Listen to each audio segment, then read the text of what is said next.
या विकासाच्या प्रक्रियेमध्ये या संस्थेची पण भूमिका महत्वाची आहे. आज जयंतराव, तुम्ही फार राजकारणाचा विचार नका करू. हे पत्रकार हे असं आहे की मी काही जास्त बोलत नाही, पण मी यांचा कधीच रिकग्निश नाही करत. आणि जनतेला मी सांगून टाकला, मी पण खासदार तिसऱ्यांदा आलो.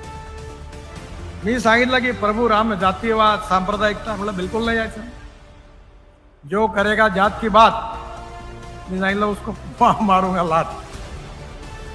मला फरक नाही पडला. त्यामुळे कोणाच्या लिहिण्यातून फार संवेदनशील व्हायची गरज नाही. शेवटी राजकारण, we need to redefine the definition of politics.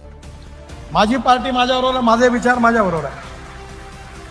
Atal Bihari वाजपेयींनी मला सांगितलं, ते म्हणाले तुम्ही जोपर्यंत निवडून येत नाही तोपर्यंत पक्षाचे आहात, खासदार आमदार निवडून आल्यानंतर जनतेचे आहात, आणि मंत्री झाल्यावर देशाचे आहात.